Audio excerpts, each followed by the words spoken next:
Hello students, welcome to Shri Ganesha classes. कैसे हैं आप सब। आज हम पढ़ेंगे इक्विवेलेंस रिलेशन के बारे में। तो चलिए स्टार्ट करते हैं। स्टूडेंट्स, इक्विवेलेंस रिलेशन का डेफिनेशन क्या है हम देखते हैं यहाँ पे। A relation R on a set A is said to be equivalence if it is a reflexive, symmetric and transitive. ठीक है, अब यहाँ पे हम देखते हैं स्टूडेंट्स, यहाँ पे तीन चीज का यहाँ पे बात हुआ है। किसका किसका? Reflexive, symmetric and transitive. कहने का मतलब क्या है, हम इक्विवेलेंस रिलेशन तब कहेंगे जब वो क्या क्या हो, उसमें तीन कंडीशन हो, रिफ्लेक्सिव, सिमेट्रिक एंड ट्रांजिटिव। अगर ये तीनों चीजें हैं मतलब वो क्या है, इक्विवेलेंस होगा। स्टूडेंट्स, यहाँ पे मैंने रिफ्लेक्सिव, सिमेट्रिक और ट्रांजिटिव को बहुत अच्छे से समझाया है, जिसका लिंक मैं आपको डिस्क्रिप्शन में डाल दूंगी और आपको आई बटन में भी आपको मिल जाएगा। ठीक है, तो वहाँ पे बहुत अच्छे से आप ये तीनों को समझिएगा और बहुत ईजी तरीके से मैंने उसको समझाया है। ठीक है स्टूडेंट्स, जैसे कि हमने यहाँ पे मान लीजिए कोई सेट लिया है। वो सेट क्या हो सकता है, नेचुरल नंबर हो सकता है, रियल नंबर हो सकता है, इंटीजर हो सकता है।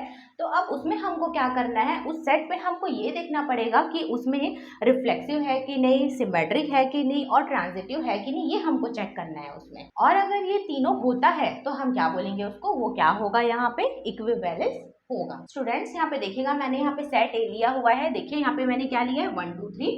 अब यहाँ पे देखते हैं, जब हम किसका बात करते हैं, सबसे पहले वाला जो क्या लिखा है, रिफ्लेक्सिव। अगर हम रिफ्लेक्सिव का बात करें तो रिफ्लेक्सिव में क्या बोला है, जैसे कि मैंने पिछले वीडियो में आपको बताया हुआ है, अभी वीडियो मैंने बनाया रिफ्लेक्सिव, उसमें आप देखना कि 1 1 है और क्या है यहाँ पे 2 2 है, 3 3 है। जो इस टाइप से रहेगा उसको क्या बोलेंगे, हम रिफ्लेक्सिव बोलेंगे। ठीक है, मतलब ये 1 1 2 2 3 3 क्या है, वो जो डायगोनल पेयर होते हैं। यहाँ पे मैंने आपको बताया था, याद करिए, वीडियो में मैंने बहुत अच्छे से बताया, ए क्रॉस ए है। ठीक है, तो यहाँ पे ए क्रॉस ए है तो उसको मैं पूरा पूरी डिटेलिंग से लिख के बताई थी। तो यहाँ से इस टाइप से कुछ पेयर बनेगा तो यहाँ पे क्या आएगा, यहाँ पे आएगा 1 1 आएगा, है ना। यहाँ पे क्या आएगा, यहाँ पे 2 2 आएगा, यहाँ क्या आएगा, यहाँ 3 3 आएगा। मतलब इस टाइप से बनता है। ठीक है, फिर यहाँ कुछ और लिखा है, यहाँ कुछ और लिखा है, यहाँ कुछ और लिखा है, इस टाइप से था। यहाँ पे ऐसे मैंने बताया होगा आपको अच्छे से। तो यहाँ पे क्या है, ये डायगोनल पेयर बन रहा है। तो इस टाइप का क्या होता है, वो उसको रिफ्लेक्सिव रिलेशन कहते हैं हम। जैसे यहाँ पे हम देखते हैं स्टूडेंट्स, R1 का बात करते हैं। यहाँ पे R1, यहाँ पे हमने क्या लिया हुआ, एक रिलेशन जो है वो क्या है, 1 1 2 2 3 3। अब हम क्या बोल रहे हैं, क्या ये रिफ्लेक्सिव है? हाँ, ये रिफ्लेक्सिव है। जैसे मैंने आपको भी बताया, रिफ्लेक्सिव के लिए क्या बताया, 1 1 2 2 3 3 होना चाहिए। ठीक है स्टूडेंट्स, अब यहाँ पे जब दूसरे का बात करते हैं, सिमेट्रिक, यहाँ पे मैं आपको सबका जो डेफिनेशन है थोड़ा सा वो उसका मतलब क्या होता है उसको मैं साथ में आपको बताते जा रही हूँ, ताकि आपको क्या हो, ये इक्विवेलेंस अच्छे से समझ में आए। ठीक है, अब यहाँ पे देखना, यहाँ पे मैं आपको सिमेट्रिक बता रही हूँ। अब यहाँ पे क्या है, सिमेट्रिक का सीधा सा मतलब ये है, अगर एक्स वाई है तो वाई एक्स होना चाहिए। ठीक है, अब यहाँ पे देखिए, जैसे कि ये 1 1 है, 1 1 है, इसको हमने क्या लिया, एक्स और वाई दिया। तो इसी का वाई और एक्स क्या होगा, वाई और एक्स भी क्या होगा, 1 1 ही होगा ना, क्योंकि x मतलब क्या है, x मतलब 1 और y का है क्या है, 1। अगर y और x ले रहे हैं तो भी 1 1 होगा। सेम ये किसमें भी होगा, 2 2 में भी, इसमें भी एक्स वाई मान लिया तो वाई एक्स भी 2 2 ही होगा।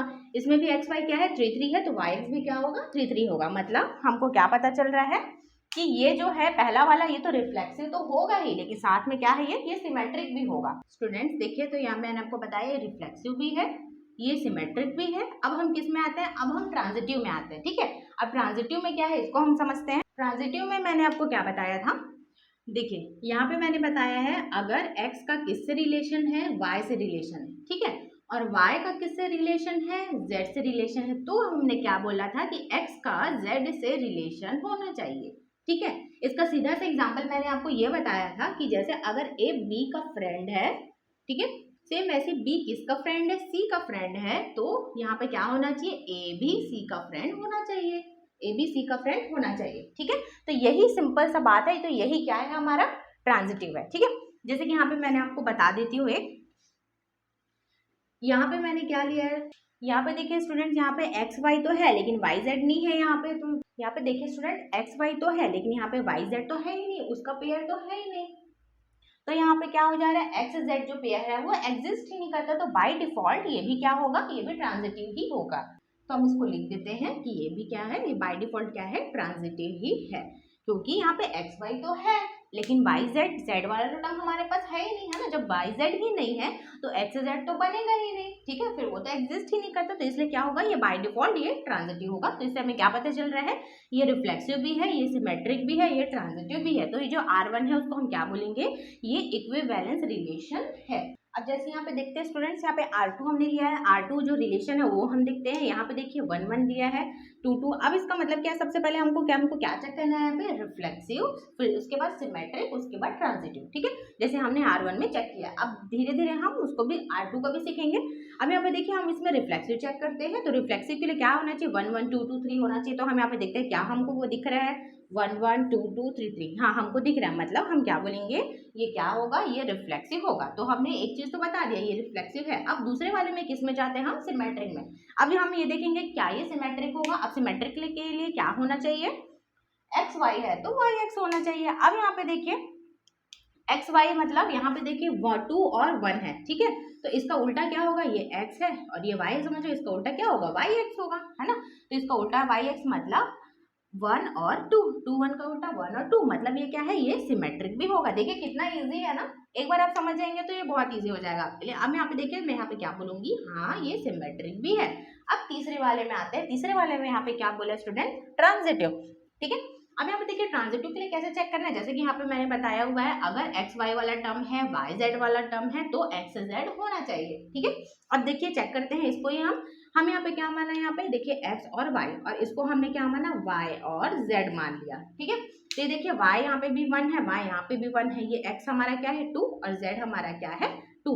तो ये देखिए जब x और y का रिलेशन है, y का z से रिलेशन है, तो x का z से रिलेशन होना चाहिए। देखिए जैसे मैंने आपको बताया था, x का z से मतलब क्या होना चाहिए, 2 और 2। तो यहाँ पे एक 2 और 2, तो हम देखते हैं इस रिलेशन में क्या हमको 2 2 दिख रहा है क्या, यस दिख रहा है हमको 2 2। ये देखिए यहाँ पे 2 2 है ना, ये वाला, तो हम क्या बोलेंगे, ये ट्रांजिटिव भी होगा। ठीक है, तो चलिए मैं यहाँ लिख देती हूँ कि हाँ ये ट्रांजिटिव भी है, इट इज ट्रांजिटिव। ठीक है, अब जब यहाँ पे ये रिलेशन जो है वो रिफ्लेक्सिव भी है, सिमेट्रिक भी है, ट्रांजिटिव भी है, मतलब ये क्या कर रहा है, ये किसको क्या बोलेंगे हम, ये इक्विवेलेंस रिलेशन होगा। अब यहाँ पे देखते हैं स्टूडेंट्स, हम R3 में जाते हैं। R3 में यहाँ पे क्या है, सबसे पहले हमको रिफ्लेक्सिव चेक करना है, सेम जैसे हमने R1 और R2 में किया हुआ है। यहाँ पे देखिए रिफ्लेक्सिव के लिए 1 1 2 2 3 3 होना चाहिए। फिर से चेक करते हैं, 1 1 2 2 3, क्या 1 1 2 2 3 है, हाँ है। अब उसके बाद दूसरे में आता है, हमने यहाँ पे अब देखिए 1 1 2 2 3 तो हमने यहाँ पे बता दिया, तो हम यहाँ पे फिर से हम यहाँ पे क्या लिख देते हैं कि हाँ ये क्या है, ये हमारा रिफ्लेक्सिव है। तो हमने क्या करा, हमने लिख दिया कि हाँ ये रिफ्लेक्सिव है। ठीक है, अब यहाँ पे दूसरे में जाते हैं सिमेट्रिक। सिमेट्रिक के लिए क्या हुआ है, फिर से मैं आपको रिपीट करते हैं, एक्स वाई है तो वाई एक्स भी होना चाहिए। अब यहाँ पे देखिए इसी के लिए हमको इसको चेक करना है, जैसे यहाँ पे 3 और 2 है, मतलब 3 और 2 क्या है, एक्स वाई है, तो वाई एक्स क्या होगा, 2 और 3 होगा। तो हम देखते हैं इस रिलेशन में क्या 2 3 है, देखते हैं, हम चेक करते हैं, नहीं 2 3 तो नहीं है, मतलब हमारा क्या हुआ, ये सिमेट्रिक नहीं होगा। ठीक है, ये सिमेट्रिक नहीं होगा। अब जब सिमेट्रिक नहीं है, इसका मतलब क्या है, सिमेट्रिक नहीं है इसका मतलब ये इक्विवेलेंस रिलेशन नहीं होगा स्टूडेंट्स, क्योंकि इक्विवेलेंस होने के लिए क्या होना चाहिए, उसको रिफ्लेक्सिव, सिमेट्रिक और ट्रांजिटिव होना चाहिए, तभी वो क्या होगा, इक्विवेलेंस। देखिए यहाँ पे मैंने आपको रिफ्लेक्सिव सिमेट्रिक तो वैसे भी बताया। ठीक है, अब देखिए यहाँ पे ट्रांजिटिव को, अगर इसी का हम R3 रिलेशन को ही देखें और अगर हम क्या करते हैं ट्रांजिटिव को चेक करना चाहें, तो चलिए मैं आपको वो भी करके बता देती हूँ। यहाँ पे मैंने 1 3 लिखा और यहाँ पे मैंने 3 2, मैंने इसी रिलेशन का ही पेयर लिया हुआ है, देख लीजिए आप। ठीक है, अब यहाँ पे देखिए, यहाँ पे मैंने अब क्या लिया है, ट्रांजिटिव के लिए क्या होना चाहिए, सबसे पहले तो एक्स वाई और वाई जेड होना चाहिए, तो एक्स वाई वाई जेड हाँ है हमारे पास, ये हमने लिख दिया।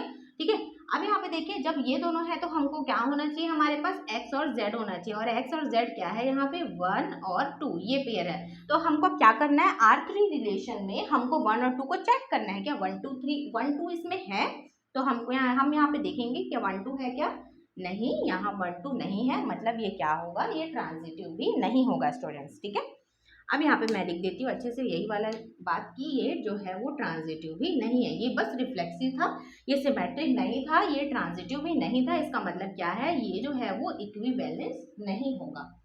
स्टूडेंट्स यहाँ पे मैं आपको यही बताना चाह रही हूँ कि जैसे इक्विवेलेंस रिलेशन का जो प्रॉपर्टी है वो क्या है, रिफ्लेक्सिव, सिमेट्रिक और ट्रांजिटिव। ठीक है, अब इसमें से एक भी प्रॉपर्टी अगर कोई कैंसिल हो रहा है, मतलब वो इक्विवेलेंस तो होगा ही नहीं। ठीक है, ये तो हमको तो पता ही है कि जैसे यहाँ पे एक ही प्रॉपर्टी जो रिफ्लेक्सिव, वो बोले कि हाँ ये एक प्रॉपर्टी तो इसमें दिख रहा है, लेकिन ये जो सिमेट्रिक और ट्रांजिटिव जो दूसरा और तीसरा प्रॉपर्टी है वो क्या हो रहा है, वो इसको सेटिस्फाई नहीं कर पा रहा है ना, तो इसलिए क्या होगा, ये जो R3 जो रिलेशन है वो क्या होगा, इक्विवेलेंस नहीं होगा। स्टूडेंट्स अब यहाँ पे हम R4 लेते हैं। R4 में आप देख सकते हैं, यहाँ पे R4 में क्या दिखा रहा है, ये जो है वो एक एम्प्टी सेट है, जिसे नल सेट भी कहते हैं। ठीक है, अब यहाँ पे देखिए ये तो रिफ्लेक्सिव होगा ही नहीं, और जब रिफ्लेक्सिव ही नहीं है तो इक्विवेलेंस होने का तो बात ही नहीं आता। ठीक है, ये सिमेट्रिक है, ये ट्रांजिटिव भी है, ये सिमेट्रिक और ट्रांजिटिव दोनों है, लेकिन रिफ्लेक्सिव है ही नहीं। रिफ्लेक्सिव के लिए क्या होना चाहिए? रिफ्लेक्सिव के लिए जैसा कि मैंने आपको बताया 1 1 होना चाहिए, 2 2 होना चाहिए, 3 3 होना चाहिए, है ना। लेकिन यहाँ पे कहीं आपको दिख रहा है क्या? नहीं दिख रहा है कहीं भी, ना 1 1 दिख रहा है, ना 2 2 दिख रहा है, ना 3 3 दिख रहा है।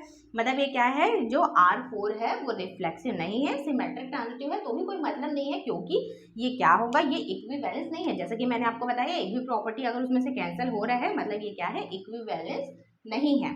ठीक है स्टूडेंट्स, तो यहाँ देखिए, यहाँ पे हमने क्या समझा, हमने यहाँ पे ये समझा है कि इक्विवेलेंस होने के लिए 3 कंडीशन क्या है, रिफ्लेक्सिव, सिमेट्रिक, ट्रांजिटिव, ये तीनों होना चाहिए। ये तीनों अगर क्या कर रहे हैं, उसको सेटिस्फाई कर रहे हैं कोई भी रिलेशन को, मतलब वो क्या है, वो इक्विवेलेंस है। अगर तीनों में से कोई भी एक प्रॉपर्टी अगर उसको क्या है, सेटिस्फाई नहीं कर रहा है, वो प्रॉपर्टी कैंसिल हो जा रहा है इसमें, तो हम क्या बोलेंगे, वो इक्विवेलेंस नहीं है। बस इतना ही सारा है, इतना ही आपको समझना है, फिर आप इक्विवेलेंस रिलेशन आपसे बन जाएगा। ठीक है, अब यहाँ पे देखिए, यहाँ पे हमने क्या क्या यहाँ पे देखा, R1 को हमने क्या बोला कि हाँ R1 क्या होगा, इक्विवेलेंस है। और यहाँ पे R2 क्या है, R2 भी इक्विवेलेंस है। R3 इक्विवेलेंस नहीं है, क्योंकि यहाँ पे ये एक प्रॉपर्टी तो सेटिस्फाई कर रहा है, लेकिन यहाँ पे जो सिमेट्रिक और ट्रांजिटिव वो सेटिस्फाई नहीं कर रहा है। सेम वैसे यहाँ पे R4 जो एम्प्टी सेट हमने लिया था उसमें वो रिफ्लेक्सिव नहीं होगा, लेकिन सिमेट्रिक ट्रांजिटिव होगा, मतलब वो भी क्या है, तीनों प्रॉपर्टीज को सेटिस्फाई नहीं कर रहा है। इसका मतलब क्या है, ये भी जो है वो इक्विवेलेंस रिलेशन नहीं होगा।